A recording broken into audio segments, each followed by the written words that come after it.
We talk a lot on this channel about application-specific AI tools and platforms. So that's coding assistant or computer use agents or design platforms for things like visuals and videos and presentations. But if we just back up a second, the way that you watching this probably engage with AI is chatbots. At this point, like 1 in 10 humans globally have used ChatGPT, but even then, that's only 1 in 10. And as far as other chatbots go, barely anyone uses them. You might never heard of Claude or Gemini or Grok. And if you have, that's awesome, and this video is still for you. If you have never heard of those names, this video is definitely for you, because chatbots are the easiest way, the lowest hanging fruit to improving your life through AI. And by improving your life, I mean saving your time, making your searches more efficient, and in a work sense, helping you get your work done faster, make more money, accelerate your career, be more productive. And so I want this video to be the step 1. There are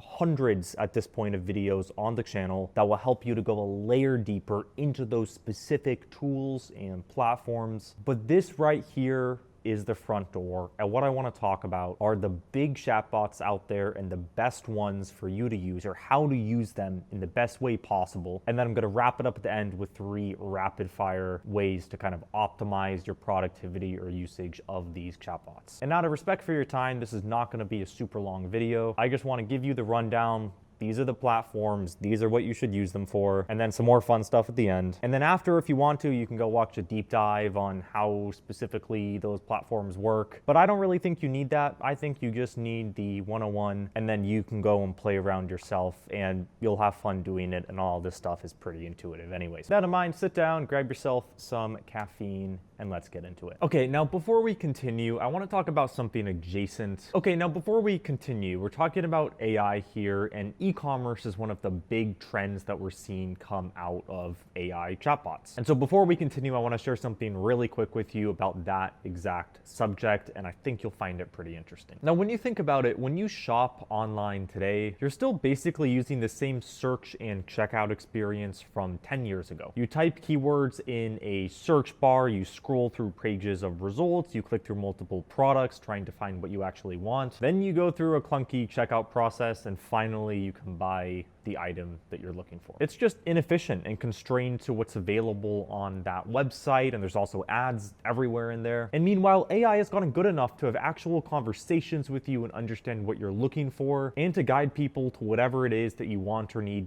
anywhere on the internet. But most retailers and marketplaces are still stuck on this old stack of technology, and that gap between what AI can do and what shopping experiences on the ground today are actually like is a massive commercial opportunity, and there is one company today that is right in the middle of it. And that company is Rezolve AI, ticker RZLV on the NASDAQ. And this is a commerce technology company that's built a AI-powered platform specifically for retailers, marketplaces, and payment providers to upgrade their entire shopping experience. So that's things like AI search, like conversational product guidance and integrated checkout, and all of that through a SaaS style model. And here's why this is significant, right? Rezolve isn't just trying to be another general AI tool. They built a commerce-focused large language model, or LLM, designed specifically for personalized product discovery and customer engagement across these digital shopping and commerce channels. And the numbers behind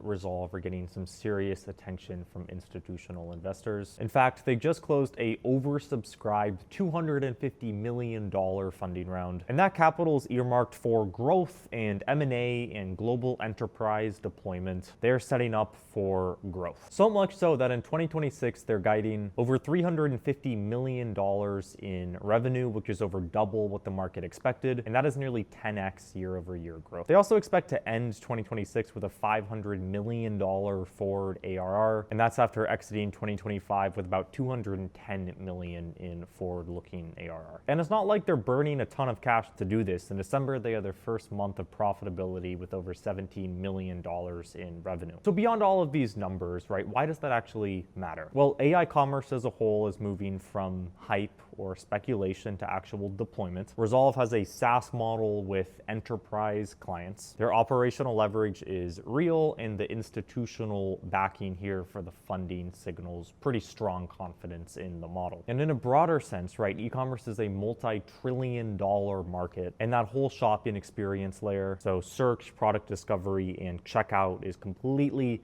ripe and set up for AI disruption. And that's because this AI disruption increases conversion rates, reduces cart abandonment, personalizes experience, and improves customer engagement at scale. And those are golden metrics for every major retailer and marketplace, and that is exactly what Rezolve's platform and services and products offer. So that all in mind, if you want to learn more and do your own research on Rezolve, again, that's ticker RZLV on the NASDAQ, so I'll have the Yahoo Finance link in the description. The investor website is investor.rezolve.com, and there you can find things like SEC filings. There's also a January 2026 investor presentation. And finally, the company website is just rezolve.com right here. So again, I think that's a super relevant company to this video. Really interesting space and product suite and insane growth, right? Like exiting 2026 at $500 million of forward-looking ARR. So if you're interested in those kinds of plays, make sure to read through those resources, do your own research, and you can decide if Rezolve fits your investment thesis. That in mind, thanks to Rezolve for sponsoring this video, and let's get back to the conversation at hand. So that in mind, I'm going to give you 5 chatbots or categories. ChatGPT is one I want to talk through first because you're probably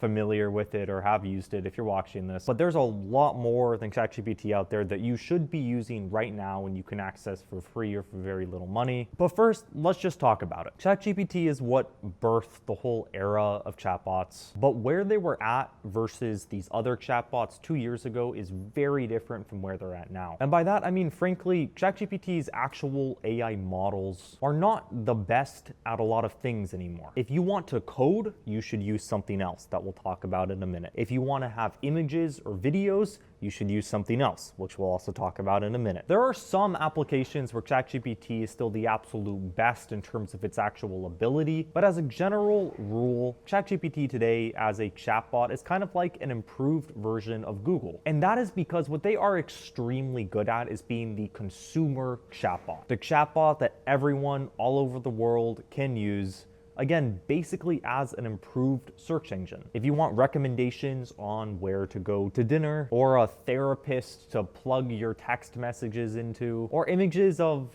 a town you heard of and maybe want to visit for a vacation, right? ChatGPT is the best for all of that as far as the experience goes. And you don't need to have the most intelligent, right, or compute capable or whatever model to go do something like that. You just need something that has a really nice UI, UX, that gets the job done and is accessible and cheap, and that's what ChatGPT is. So for any of those searches, my default, what I recommend is just go to GPT. And that leads us into the next 3 chatbots, which are 3 big ones produced by different companies that are each really good for one reason. And so if you are doing something which is going to benefit from one of those reasons, then these are the models you should use. So that in mind, let's get into number 2. And number 2 is Claude by Anthropic, and that's the Amazon-backed, very enterprise-focused AI lab. Fun fact, it's also the only lab where all of the original founders are still working there. That's unlike all of the drama that you see at companies like OpenAI. And Claude,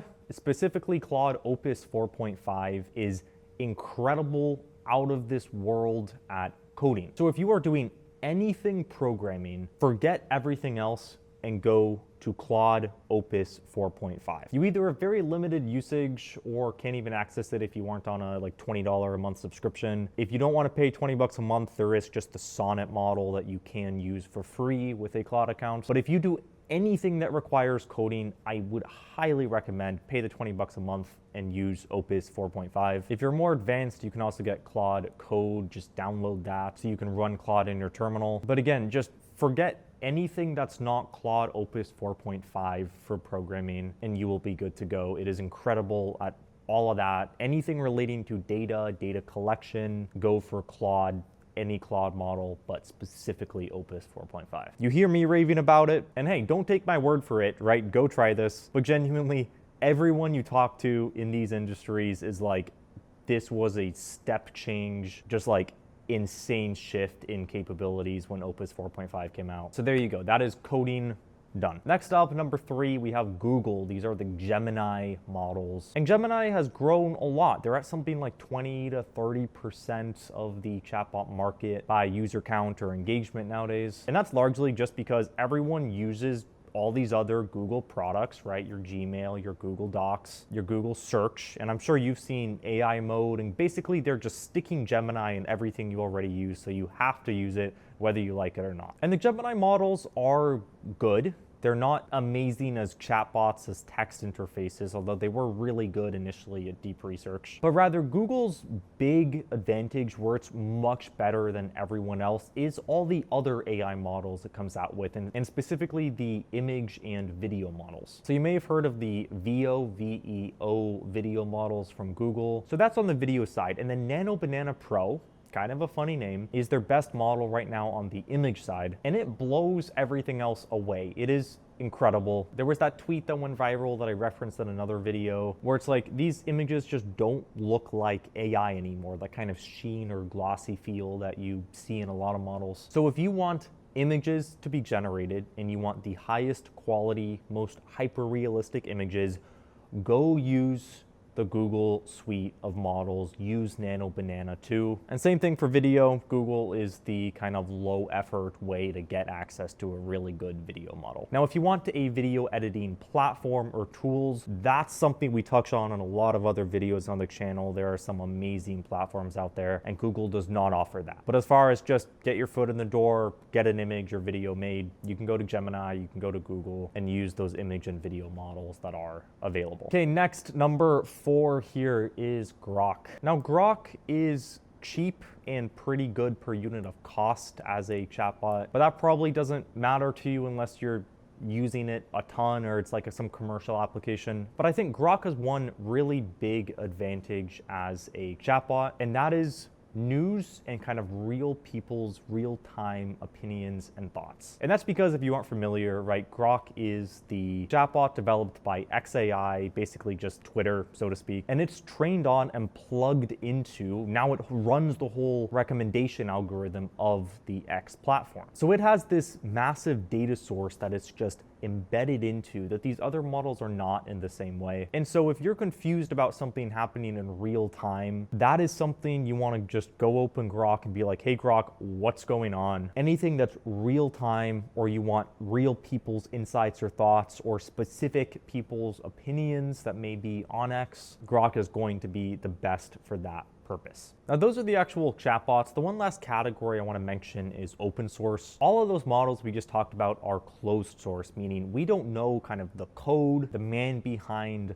the curtain, and we don't own, right, our data per se if we go and engage on ChatGPT's website. Open source models are things you can download, you can run them locally from your computer, they can be secure, and you know the actual weights, right? You know basically the code, so to speak, that is running the minds of these AI models. And in my opinion, at least, if you want to just get your foot in the door there, the Deepseek models are a really good option. They are small, they are efficient, and they are really good specifically at math and reasoning. The alternative are going to be the Llama models from Facebook, but I think, at least in my experience, right, Deepseek is just going to be better for that narrow kind of suite of applications. So there you go. Let's do a quick recap. So ChatGPT is like anything you used to Google.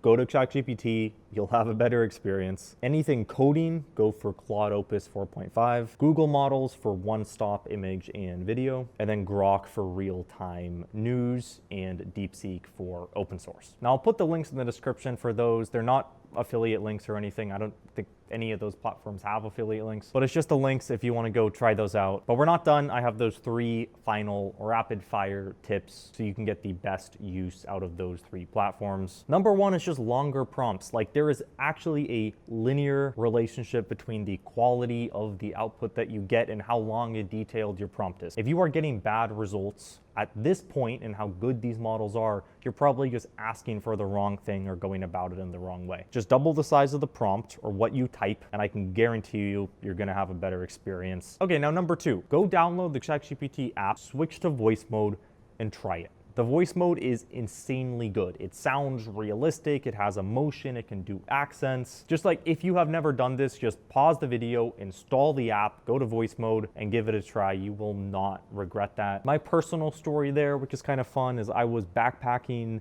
the Black Sea coast in Turkey, and we wanted to talk in some of these rural villages with people who couldn't speak English. And the way we did that is we pulled out ChatGPT voice mode and said, hey, if you hear anything in English, say it back in Turkish. And if you hear anything in Turkish, say it back in English. And then you get this real-time conversation with people in another language. Because if you Google Translate stuff, it's like you got to type it and then, or you got to speak it, and then it's going to be said by the AI thing that doesn't even sound like a human. And then you have to give the phone and you have to go back and forth. Translation with voice mode GPT is just real-time conversation. It is epic. Okay, and then number 3, have just knowledge bases, quote unquote, for tasks. For example, if there is a certain type of report for your company that you have to create every week, just have a list of instructions or prior conversations that you download or examples stored in a file on your computer. And then every time you engage with a different chatbot to go ahead and do something related to that task, or you have to start a new conversation because this